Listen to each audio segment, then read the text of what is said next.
Welcome to red TV. నేను మీ తేజ. అయితే తెలంగాణ ముఖ్యమంత్రి రేవంత్ రెడ్డి గారు ఈరోజు కొన్ని సంచలన కామెంట్స్ అయితే చేశారు. అంటే దేని గురించి అంటే రీసెంట్‌గా డ్రగ్ పెడలర్ అలాగే తెలుగు మూవీ ప్రొడ్యూసర్ కేదార్ మరణం వెనకాల చాలా అనుమానాస్పదంగా ఉంది. దీనిపైన కేటీఆర్ ఎందుకు స్పందించట్లేదు? అలాగే కాళేశ్వరం ప్రాజెక్ట్‌పై మొట్టమొదటిసారిగా కేసు వేసిన అతని పైన కూడా కేసీఆర్ ఆ మర్డర్ వెనుక అసలు ఎలాంటి రహస్యాలున్నాయి? దేని గురించి అది జరిగింది? అంటూ కూడా ఆయన ఎందుకు స్పందించలేదని చెప్పి రీసెంట్‌గా రేవంత్ రెడ్డి గారు మాట్లాడడం అయితే జరిగింది.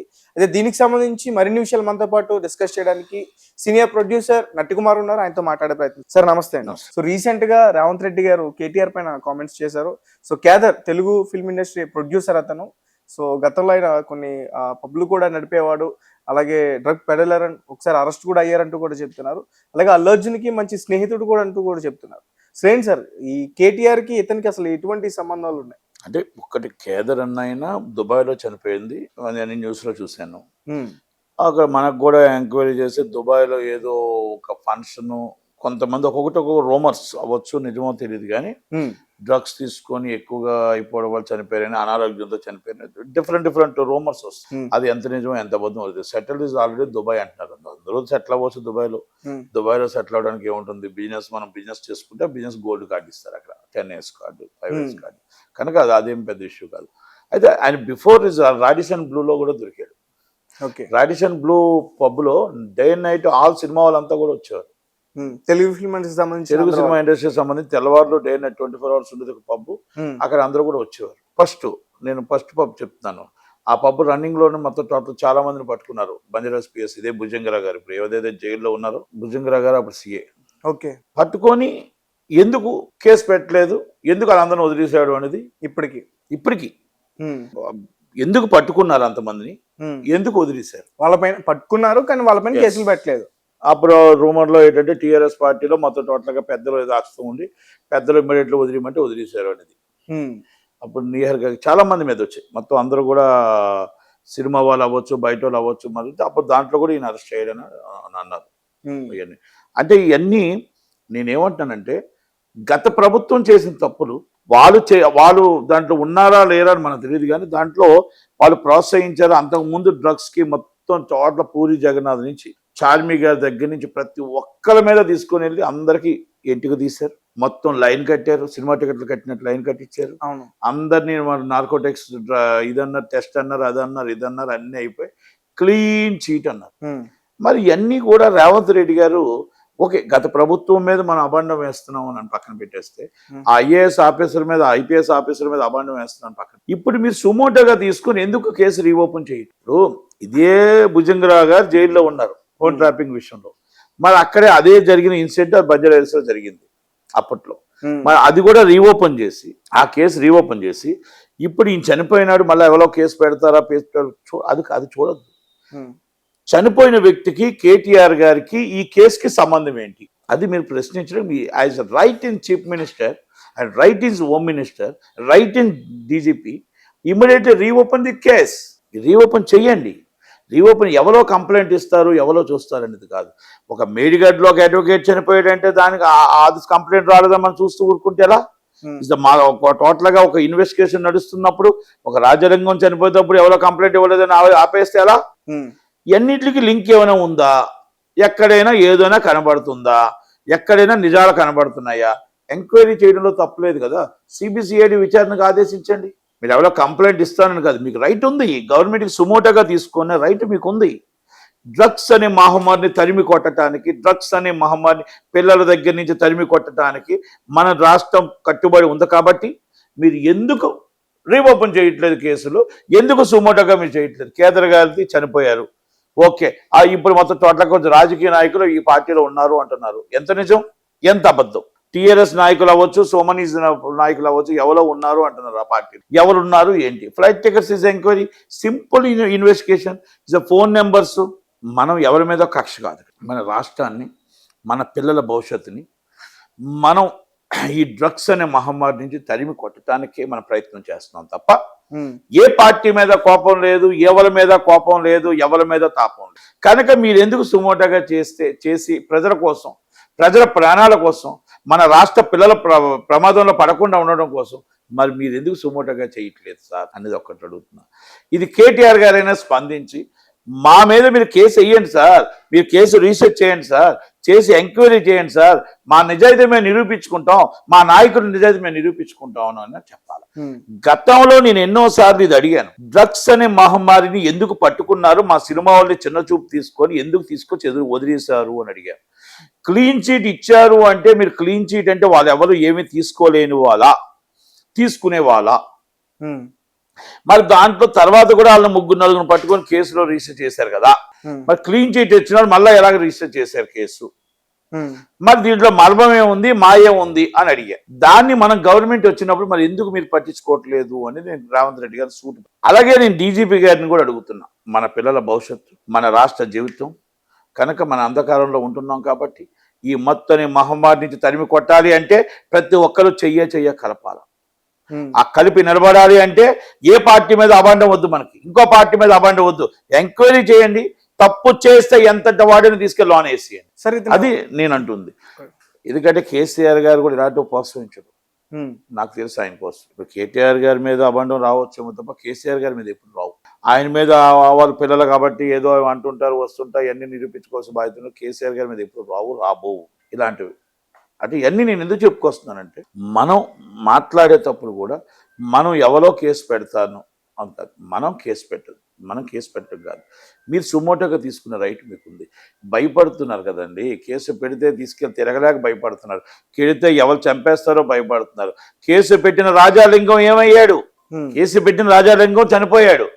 పోలీసులు ఒకటే నిర్ధారించారు, ఇది ఓన్లీ ఆస్తి గొడవలు ఉండొచ్చు, మేబీ ఉండొచ్చు. కానీ హైకోర్టు వారు అన్నారు, పిటిషనరే చనిపోతే కేసు ఎందుకు రన్ అవుతుంది అన్నారు. మనం ఒకటి అర్థం చేసుకోవచ్చు, ఇక్కడ ఆ ఆస్తి గొడవల్లో అవతలలో ప్రోత్సహించారా లేదా, అవతలలో వచ్చి ఎప్పుడు మరి అంత ఆస్తి గొడవల్లో భూ వివాదాల్లో చంపలేని వాళ్ళు ఇప్పుడు వచ్చి ఈ కేసు రన్ అవుతుండగా రేపు తీర్పు ఇవ్వబోతున్నారు అనగా ఈయన ఎందుకు చంపారు, దాని రూపంలో ఎందుకు మీరు ఎంక్వైరీ చేయట్లేదు. ఈ రోజు కేసు పెడితే రేపు రోడ్డు మీద చచ్చిపోతామేమో అని భయం ఉంది, ఆ భరోసా మీరు ఇవ్వగలరా అని అడుగుతున్నా, ఆ ధైర్యం మీరు ఇవ్వగలరా అని అడుగుతున్నా, ఆ భార్య పిల్లలకి మీరు ధైర్యం మీరు ఇవ్వగలరా అని అడుగుతున్నా. ఏమి ఇవ్వలేనప్పుడు ఒక రాజాలింగం హత్య కేసు తర్వాత భయభ్రాంతికి గురైపోయారు. ఉండొచ్చు తగాదాలు ఉండొచ్చు, 100 మంది తగాదాలు ఉండొచ్చు, కానీ అంతకు ముందు తగాదాల్లో చంపని వాళ్ళు రేపు తీర్పు వస్తుందనగా ఎలా చంపారు, ఎలా చచ్చిపోయాడు, ఎలా చంపబడ్డారు, ఏ ధైర్యంతో చంపబడ్డారు, గవర్నమెంట్ సపోర్ట్ చేసిందా, అపోజిషన్ గవర్నమెంట్ సపోర్ట్ చేసిందా, ఎవరు సపోర్ట్ చేశారు అనేది ఎంక్వైరీ ఎందుకు క్షుణ్ణంగా పరిశీలించట్లే. ఎంతసేపు ఒక భూమి దగ్గర నుంచే తిరుగుతుంది, 1 ఎకరం భూమిలోనే తిరుగుతుంది. ఈ భూమిలో గొడవ ఉంది, ఈ భూమిలో హత్య చేశారు, ఈ భూమిలో గొడవ ఉంది, ఈ భూమిలో హత్య చేశారు. ఆ హత్య వెనకాతల ఎవరైనా ఉన్నారా, ఈ పిటిషన్ సంబంధించిన వాళ్ళు ఉన్నారా, ఎందుకు మీరు ఎదుకొట్టలేదు అని నేను పోలీసులు. ఆ భయంకి ఎవరో కూడా కంప్లైంట్ పెట్టే, రేవంత్ రెడ్డి గారు చెప్పినా కూడా కంప్లైంట్ పెట్టే పరిస్థితుల్లో ప్రజలు లేరు. ఉదాహరణకి విజయవాడలో వంశీ గారిది ఒక కేసు నడుస్తుంది, ఓకే, ఇన్వెస్టిగేషన్ నడుస్తుంది కాబట్టి డిస్కషన్ చేయను, ఉదాహరణ చెప్తున్నా. బిఫోర్ ఇస్ పార్టీ ఆఫీస్ తగలబెట్టారని ఆయన ఒక అబ్బాయి దాంట్లో ఉన్న ఆయన కంప్లైంట్ ఇచ్చాడు, రిజిస్టర్డ్ ఇస్ కేస్. ఆ గవర్నమెంట్ మరి ఈ గవర్నమెంట్ వచ్చిన తర్వాత ఆ గవర్నమెంట్ లో అబ్బాయి కంప్లైంట్ ఇచ్చాడు, సేఫ్ లో ఉన్నాడు. ఆ గవర్నమెంట్ ఏమనలే, జగన్మోహన్ రెడ్డి గవర్నమెంట్ కానీ ఎవరేమనలే. ఇప్పుడు టీడీపీ గవర్నమెంట్ వచ్చిన తర్వాత ఆయనకి ప్రాణహాని వచ్చింది. ఆ తీసుకొని ఇప్పుడు మళ్ళీ వంశీ గారిని అరెస్ట్ చేశారు. మళ్ళీ వంశీ గారికి ఆయన వచ్చి మళ్ళీ కోర్టు ద్వారా వాళ్ళు రిపోర్ట్ ఇచ్చాడు, నేను కంప్లైంట్ నేను లేను ఆ రోజు అని. అంటే మీరు కొట్టుకుంటున్నారు, రేపు టార్గెట్ అయ్యేది ఈ అబ్బాయి, వీళ్ళ ఫ్యామిలీ, సామాన్య ఫ్యామిలీ. వాళ్ళకి మీరు ఎన్ని రోజులు మీరు సెక్యూరిటీ వస్తాయి, లైఫ్ లాంగ్ సెక్యూరిటీ ఇస్తారు. ఉదయం పని చేసుకుంటే బతకలేని బతుకులు వాళ్ళవి. అమ్మ ఆ బతుకుని ఎన్ని రోజులు మీరు గన్మ్యాన్లు ఇస్తారు, ఎన్ని రోజులు మీరు కాపాడుతారు. మిమ్మల్ని అభిమానించే వాళ్ళకి టార్చరే, వాళ్ళు అభిమానించే వాళ్ళకి టార్చరే. ఈ పరిస్థితుల్లో ఏమైనా ధైర్యంగా వచ్చి కంప్లైంట్ ఇవ్వగలుగుతారా? ఎన్ని పెద్ద మనసుతో మీరు ఒక్కసారి ఆలోచించండి. మీరు సుమోటోగా కేసు తీసుకోలేరు, మీరు సుమోటోగా తీసుకొని కేసు రన్ చేస్తున్నప్పుడు మీకు ఇప్పుడు టెక్నికల్ ఎవిడెన్స్ అంటే అసలు కేసు తీసుకునే అవసరం ఏముంది సార్? ఇప్పుడు కళ్ళ ముందే జరిగిన సంఘటనలు అవన్నీ కూడా సుమోటోగా తీసుకోవాలి. సుమోటో అంటారు దాన్ని. అంటే వాళ్ళకి అధికారం ఉంది కదా. అందుకని సుమోటో కేసు రిజిస్టర్ అంటే మేము అన్ని టోటల్ గా ఆర్టికల్స్ లో అన్నిట్లో వచ్చాయి కాబట్టి, మా పత్రికా మాధ్యమంలో వచ్చాయి కాబట్టి టెక్నికల్ ఎవిడెన్స్ ద్వారా సుమోటోగా కేసు రిజిస్టర్ చేయొచ్చు. సుమోటో అంటారు దాన్ని. ఎందుకంటే టెక్నికల్ ఎవిడెన్స్, వ్యక్తి కంప్లైంట్ అవసరం లేదు. ఆ తర్వాత కంప్లైంట్ తీసుకోవచ్చు. ఒక వ్యక్తిని చంపినప్పుడు ఎవరి కంప్లైంట్ రాలేదు అన్నా case and registered, immediately investigation, technical evidence. నేను తెలిసిన దాన్ని మట్టుగా కాస్త కోస్త నేను చదువుకోలేదు కాబట్టి కొంత చెప్పగలుగుతున్నాను. కనుక ఈ ఎవిడెన్స్ తీసుకొని మీరు ఎందుకు కేసు రిజిస్టర్ చేయట్లేదు? రాజాలింగం గారిని మీరు హత్య జరిగేటప్పుడు అక్కడ కేసు విత్డ్రా అని అంటున్నప్పుడు అక్కడ తీర్పుకి దీనికి లింక్ ఏమైనా ఉందా? ఆ భావనలో చెక్ చేయండి. ఆ రోజే ఎందుకు చంపడానికి వచ్చారు వీళ్ళు? అంత ధైర్యం వీళ్ళకి ఎలాగొచ్చింది? అంతకు ముందు లేని ధైర్యం ఇప్పుడు ఎందుకు వచ్చింది? వీళ్ళకి డబ్బు ముట్టిందా? బేల్ వస్తుందని ముట్టిందా? అపోజిషన్ పార్టీ చేసిందా? లేకపోతే అధికార పార్టీ సపోర్ట్ చేసింది? ఇక్కడ మీకు డ్రగ్స్ అనే మాఫియా కేంద్ర గారిది సుమోటోగా తీసుకుని కేసు. ఎవరెవరు పార్టీకి వెళ్ళారు? ఫ్లైట్ టికెట్స్ ఎంతమంది ఉన్నారు? ఎక్కడున్నారు? మీరే ఛానల్లో ఎతికేస్తున్నారు. అప్పుడే ఎతికేసి ఏ ఫ్లైట్లో ఎవరెవరు ఉన్నారు, ఏ ఫ్లైట్లో ఏ రాజకీయ నాయకులు, ఏ ఫ్లైట్లో ఏ సినిమా వాళ్ళు ఉన్నారు అంటూ ఒక సినిమా ప్రొడ్యూసర్ సినిమాది అక్కడ దానికి కూడా చాలా మంది పెద్దలు వెళ్ళారు. ఇది కాదు, మళ్ళీ అది కూడా చూసుకోవాలి. మళ్ళీ అది తీసుకొచ్చి ఇదిగాని కలిపారు. అక్కడ కూడా ఒక క్రికెట్ మ్యాచ్ ఉంది, ఒక నిశ్చితార్థం ఉంది, ఇది ఒకటి ఉంది. ఈ మూడింటికి లింకులు ఉన్నాయి. అంటే ఈ లింకులు అంటే ఈ రెండింటికి ఉండవు, సంబంధం ఉండదు. కనుక మీరు అది తీసుకొచ్చి ఇదిగాని కలిపారు. అది ఎందుకంటే అవన్నీ మన ఎవిడెన్స్ రండి. మీకు కేదార్ గారితో పరిచయం ఉందా సార్? పరిచయం లేదు. ఆయన ఎవరో కూడా నాకు తెలియదు. ఓకే, నాకు పరిచయం లేదు. నాకు ఎందుకంటే ఈ కేసులో డ్రగ్స్ అనే దాంట్లోని ఇంతకుముందు దీంట్లో అరెస్ట్ అయ్యారని నాకు తెలుసు, కానీ నాకు పరిచయం లేదు, నాకు ఎవరో తెలియదు కూడా. ఆ గ్యాంగ్ వేరు. అల్లు అర్జున్ గారికి మంచి స్నేహితుడు అంటూ కూడా విన్నాను. ఇవో నాకు అంత ఐడియా లేదు. సినిమా వాళ్ళు ఆ పబ్కి వెళ్తున్నారు, డే అండ్ నైట్ ఆ పబ్లో కూర్చుంటున్నారు అని మాత్రం నాకు తెలుసు. సినిమా వాళ్ళు అదైతే నాకు తెలుసు. పేర్లు నేను చెప్పదలుచుకోలేదు, పేర్లు మాట్లాడదాలు. ఎందుకంటే తెలియకుండా మన ఇష్టం వచ్చేటి పేర్లు మాట్లాడడం అనేది ఇది నాట్. సార్ అంటే నిజంగానే రేవంత్ రెడ్డి గారు అడిగింది కరెక్టేనా అనిపిస్తుంది. అంటే కేటీఆర్ నిజంగానే ఈ రెండు ఇష్యూస్ గురించి ఎక్కువగా మాట్లాడలేదు ఎక్కడ కూడా. అందుకే నేను ఏమంటానంటే, ఇప్పుడు కేటీఆర్ గారు మాట్లాడలేదు, నటికుమార్ మాట్లాడలేదు, తేజ మాట్లాడలేదు, అది వద్దండి. ఇన్వెస్టిగేషన్ ఆఫీసర్గా భుజంగరావు గారు ఆ రోజు అప్పుడు కేసు ఇన్వెస్టిగేషన్ హౌస్ ఆఫీసర్గా ఎందుకు వదిలేశాడు? ఆ కేసు రీఓపెన్ చేయండి. ఆ కేసులో కేదర్ గారు ఎన్నో ముద్దాయి. ఆ రాడిషన్ క్లబ్ కి ఆయనకి కేదర్ గారికి ఏం సంబంధం? ఆయన ఎంతమందితో పరిచయాలు ఉన్నాయి? ఆ పరిచయాల నుంచి ఎక్కడెక్కడ లింక్స్ ఉన్నాయి? It's investigation immediately. Simple issue. అప్పుడు ఎవరెవరితో సంబంధాలు ఉన్నాయో సుమోటోగా తీసి డ్రగ్స్ అనే మహమ్మారికి ఏ పార్టీ ఓటుతో సంబంధం ఉన్నా తాట తీసుకెళ్లి లోన్ వేసేయండి. మిమ్మల్ని ఎవరు కూడా సపోర్ట్ చేయరు దాంట్లో. ఆ విషయంలో అయ్యో ఈ అన్యాయమే, ప్రతిపక్షం తప్పు చేసిందని అనరు. ఎందుకంటే అధికార పక్షం తప్పు చేసిందా, ప్రతిపక్షం తప్పు చేసింది అనరు. ఈ డ్రగ్స్ అనే మహమ్మారిని తరిమి కొట్టడానికి ప్రతి ఒక్కరూ support. Is right. Immediately investigation చేయండి, సుమోటోగా తీసుకొని కేసు దాని మీద చేయమని రిక్వెస్ట్ చేస్తున్నాం. కేదర్ గారిది ఉంది కదా, నేనేమన్నా simple issue. Before case is reopen, ఆ కేదర్ గారిది అంతకుముందు ఆయన ఎన్నో ముద్దాయి, ఎంత దొరికింది, ఆ రాడిషన్ బ్లూ క్లబ్కి ఆయనకి సంబంధం ఏంటి, ఆయన ఇన్ని నాళ్ళు నడిపాడు, అప్పుడు వచ్చిన వాళ్ళు ఎవరెవరు, ఎంతోమంది వచ్చారు, రికార్డ్స్ అన్నీ ఉన్నాయి కదా.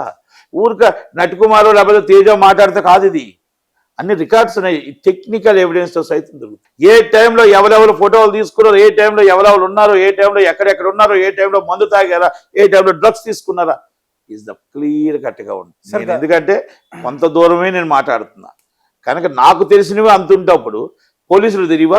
సార్ గతంలో కూడా, అంటే రీసెంట్ గానే, గతంలో కాదు, కబాలి సినిమా తీసిన కేపీ చౌదరి అతను కూడా చనిపోయిన. కేపీ చౌదరి కూడా చనిపోయాడు. కేపీ చౌదరి కూడా ప్రొడ్యూసర్ గా సినిమా తీసాడు, లాస్ అయిపోయాడు. Okay, so many is the problems జరిగాయి. దీంట్లో కూడా డ్రగ్స్ కేసులో కూడా దొరికాడు. తర్వాత వాళ్ళ మీద కూడా సినిమా వాళ్ళు కొంతమంది ఆయనతో ఫ్రెండ్స్ గా ఉన్న వాళ్ళు కూడా వచ్చారు, అన్ని వచ్చాయి, అన్నీ అయ్యాయి. అంటే నేనేమంటున్నానంటే, మీరు కేపీ చౌదరి ఒక మర్డర్ కేసులో కూడా అమ్మాయి ఎవరో ఉంటే కూడా అమ్మాయి ఫ్రెండ్ కూడా అయ్యి వచ్చారు.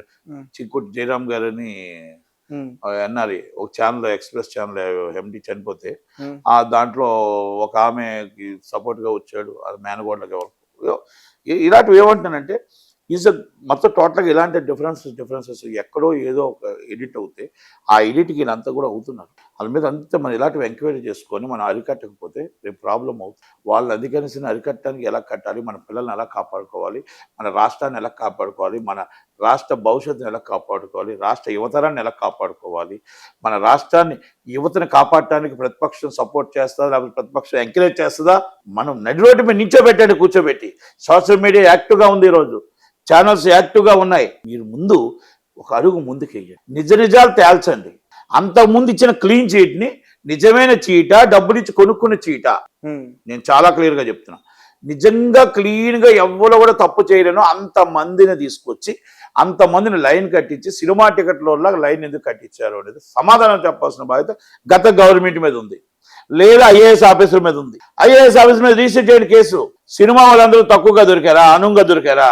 కానీ డ్రగ్స్ కేసు విషయంలో ఎప్పుడు వచ్చినది కానీ సినిమా వాళ్ళే ఎక్కువగా బయటకు వస్తున్నారు అనేది కూడా ఒక విషయం సార్. మీకు కూడా చాలాసార్లు వినే ఉంటారు. అంటే ఈ డ్రగ్స్ తో పట్టుబడ్డారన్నా కానీ, ఈ రేవ్ పార్టీలో పట్టుబడ్డారా కానీ ఎవరో ఒకరు. సినిమా అనేది ఎంటర్టైన్మెంట్, సినిమా అండ్ పొలిటికల్ అంటే సినిమా అనేది ఎంటర్టైన్మెంట్, ఈజ్ పొలిటికల్ అనేది కూడా ఈజ్ ద సెలబ్రిటీస్. ఈ రెండు కూడా ఫస్ట్ వస్తాయి. ఇది సాఫ్ట్వేర్ వాళ్ళు ఉంటారు, ఇంకోళ్ళు ఉంటారు, కాలేజీలు అన్నీ ఉండొచ్చు. ఈ రెండు ముందు పేర్లు వస్తాయి. రావు నీ ఎవరు తాగట్లేదు, ఎవరు ఉండట్లేదు, మా సినిమా ఫీల్డ్లో ఎవరు డ్రగ్స్ తీసుకున్నారు లేరు, చాలా అమాయకులు అని చెప్పట్లేదు. ఎవడో ఇద్దరు చేసిన తప్పుకు అందరూ బలైపోతున్నాం. ఏ అమ్మాయో చేసిన తప్పుకు అందరూ బలైపోవాల్సిన అవసరం, ఏ అబ్బాయో చేసిన తప్పుకు అందరూ బలైపోవచ్చు. వాళ్ళని ఎత్తుకు పట్టుకోమంటున్నా, వాళ్ళని ఎత్తుకు పట్టుకోండి. మీరు చెప్పండి కౌన్సిల్కి, మీరు చెప్పండి ఛాంబర్కి, మీరు చెప్పండి మా అసోసియేషన్కి. ఇమీడియట్లీ పలానా వ్యక్తి ఉన్నారంటే తీసి మెంబర్షిప్ బయట తోసేస్తాం బయటికి. మీరు ఎంక్వైరీ చేసిన టెక్నికల్ మీ దగ్గర కదా ఎవిడెన్స్లు ఉంటాయి, మా దగ్గర కాదు కదా. ఇప్పుడు మేము అడిగితే చెప్తారా ఏంటి వాళ్ళు? కనుక దయచేసి మీరు సీరియస్గా తీసుకోండి. ఆయన supported is a cinema field. Okay sir, thank you so much.